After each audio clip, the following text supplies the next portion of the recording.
smiling, Lionel.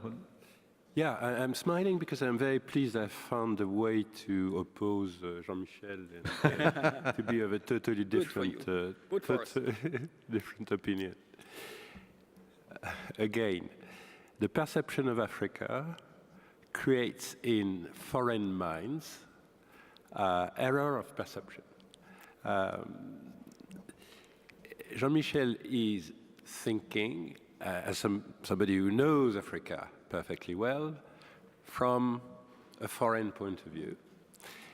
And I would say, like many decision makers outside of Africa, look at Africa as if everything was new, as Africa has been now discovered as a new continent, a new frontier, a continent of hope, a continent of growth, a continent where multinational companies will find a market, a continent with surplus to recycle in the OECD countries.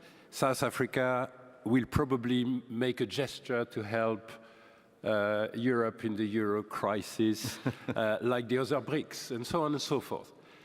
But nothing of that, of those problems of governance evoked by Jean-Michel are new. Nothing. The demographic jump, this sort of discovery of the demographic wave. Let's be serious.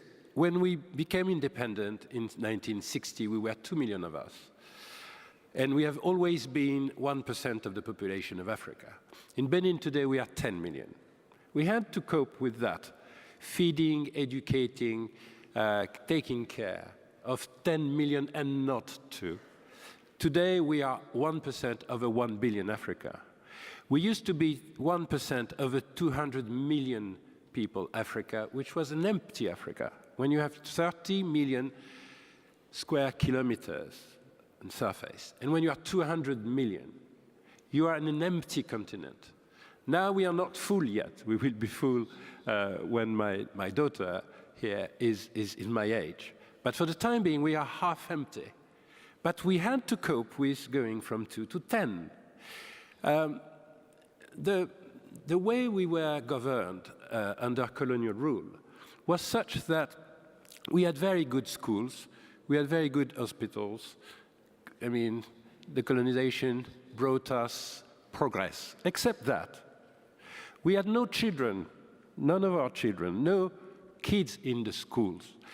In the independent Benin in 1960, we had 200,000 kids in the schools. We have 5 million. We had to go from here to there, and we did it. So yes, Africa is very badly governed, except that Africa coped with that. We had a very good hospital because colonization is about progress of medicine, but we had one. We had an excellent education system, except that the first university was in Dakar, which is not that far away, but it's 2,000 kilometers away, and so on. And we did that. So it's not the first experience of a demographic wave.